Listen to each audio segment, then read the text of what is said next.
अस्सलाम वालेकुम।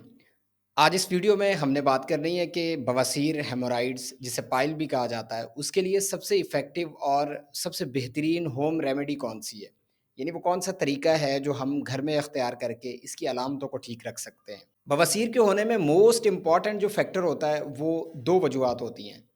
पहली पानी की कमी, दूसरा फाइबर्स की कमी।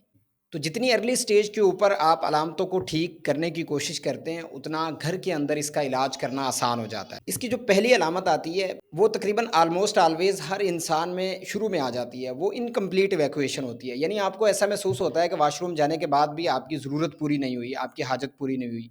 आप पूरी तरह से तसल्ली से पेशाब नहीं कर पाए। तो ये फर्स्ट अलामत होती है जो आपको बवासीर यानी पाइल्स के अंदर आती है। जब कभी ये आपको अलामत आना शुरू होए, ऐसी फीलिंग, ऐसी अर्ज आना शुरू हो जाए, तब आपको इन्हीं 2 चीज़ों की तरफ वापस जाना है। आपको अपनी हाइड्रेशन बेहतर करनी है, आपको अपनी खुराक के अंदर फाइबर्स ऐड करने हैं। अब बात करते हैं पानी की, हाइड्रेशन की। 4 लीटर एट लीस्ट पानी आपकी 24 आवर्स की ज़िंदगी में होना चाहिए। 4 लीटर कैसे पूरा किया जा सकता है? क्योंकि बाज़ औक़ात हम मसरूफ़ होते हैं, ज़हन से निकल जाता है, पानी पीना ही याद नहीं रहता। तो उसमें एक बोतल बनाई जा सकती है, जो आपकी नज़रों के सामने हो। सिप बाई सिप आप उसमें से ले सकते हैं, हाफ़ ग्लास, पूरा ग्लास, आधे घंटे के बाद, 1 घंटे के बाद। इस तरह से 3 से 4 लीटर आप आसानी से 24 घंटे में अपनी ज़िंदगी में, अपनी डाइट में ऐड कर सकते हैं। लेकिन अगर आप कम पानी पीना चाहते हैं, यानी 2 लीटर लेना चाहते हैं, तो आपको इसके मुतबादिल कोकोनट ऑयल या बटर मिल्क अपनी खुराक में ऐड करना है।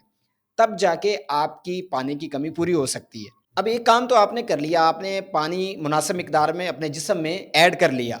लेकिन दूसरा मसला यहाँ पर है कि इस पानी को रोकना कैसे है? बहुत सारे लोग चाय इस्तेमाल करते हैं, जब हम चाय पीते हैं तो बहुत सा पानी हमारी जिस्म से निकल जाता है, क्योंकि इसके अंदर कैफ़ीन होती है और कैफ़ीन का असर इस तरह का होता है कि ये गुर्दों के थ्रू पेशाब ज़्यादा बनाती है, स्वेटिंग ज़्यादा होती है, सिम्पैथेटिक सिस्टम को एक्टिवेट कर देती है, जिसकी वजह से आपकी बॉडी से बहुत सारा पानी निकल जाता है। तो आपने अपनी कैफ़ीन को कट करना है, कम कर देना है। चाय के अंदर पत्ती को कम कर देना है, कॉफ़ी को कम कर देना है, कोक, कोला को कम कर देना है, ये सारी चीज़ों के अंदर कैफ़ीन होती है। इसके मुतबादिल आप अपनी ज़िंदगी में ग्रीन टी ऐड कर सकते हैं, वो आप रिप्लेस कर सकते हैं, इस तरह से आपको बेहतर फ़ायदा मिलेगा। अब दूसरी बारी आती है फाइबर्स की। फाइबर सब्जियों में और फ्रूट्स में होते हैं। आपकी खुराक में रोज़ाना सब्ज़ी होनी चाहिए। आपकी प्लेट में कलरफुल वेजिटेबल्स होनी चाहिए। जितनी आपकी प्लेट कलरफुल होगी, कहा यह जाता है कि उतनी ही आपकी लाइफ़ भी कलरफुल होगी।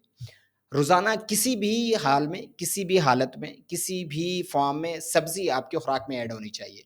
सैलेड भी हो सकता है, सालन भी हो सकता है, कोई और किसी फ़ॉर्म में आपको सब्ज़ी लेना है। ये भी आपकी अलामतों को, आपकी बवासीर को, पाइल्स के मसले को बहुत हद तक कम कर देगा। फाइबर जब तक आपकी खुराक में ऐड नहीं होगा, आपको ये वाली अलामतें आती रहेंगी और आप बार-बार बीमार होते रहेंगे। अब फ्रूट के बारे में बहुत सारे लोग कन्फ्यूज़्ड होते हैं कि कौन-सा फ्रूट खाना चाहिए। फ्रूट कोई भी हो, किसी भी सीज़न का हो, आपको अपने खुराक में ऐड करना है। कोशिश ये करनी है कि आप उसको चाहे जूस की शक्ल में ले रहे हैं, वैसे ले रहे हैं, उसको छानना नहीं है। जब आप जूस बनाते हैं, उसको छान लेते हैं, तो जो उसके अंदर काम की चीज़ यानी फाइबर होते हैं, वो अलहदा हो जाते हैं, तो फिर आपको मज़ा नहीं आता, आपको वो फ़ायदा हासिल नहीं होता। हाइड्रेशन की और फाइबर की अहमियत उस वक़्त बहुत ज़्यादा बढ़ जाती है, जब आपका काम ऑफ़िस में बैठने वाला है, यानी आप 8 से 10 घंटे काम बैठ के करते हैं, तो ये दोनों चीज़ों का ख़्याल रखना बहुत ज़रूरी हो जाता है। इसके अलावा फाइबर आपकी डाइट में आ तो गया, आपने खा भी लिया, लेकिन आपके जिस्म में वो हज़म हो रहा है, आपके बॉडी को मिल रहा है, उसके लिए ज़रूरी है कि आपने मीट को और चिकन को कम करना है। यानी बड़े गोश्त को और चिकन के गोश्त को आपने ज़िंदगी से कम कर देना है। ये दोनों चीज़ें आपके फाइबर्स की मेटाबॉलिज़्म पे असर-अंदाज़ होती हैं, जिसकी वजह से फाइबर्स आपकी डाइट के अंदर आते तो हैं, लेकिन जिस्म के अंदर प्रॉपर एब्ज़ॉर्ब नहीं होते, उनका उस तरह से फ़ायदा नहीं मिलता। तब भी आपको कब्ज़ होती है, कॉन्स्टिपेशन होती है, आपकी बवासीर वाला, पाइल्स वाला मसला बढ़ जाता है। ये एक मुख्तसर सी हमारी डिस्कशन थी, उम्मीद है कि आपको पसंद आई होगी।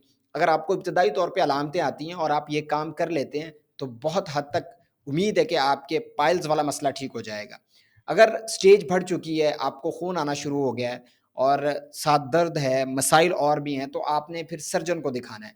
जनरल सर्जन को दिखाया जा सकता है, वो मुआयना करते हैं, तशख़ीस करते हैं, उसके बाद इलाज तजवीज़ करते हैं। अपनों का, अपनी सेहत का बहुत सा ख़्याल रखें, मुझे दुआओं में याद रखें। अल्लाह हाफ़िज़।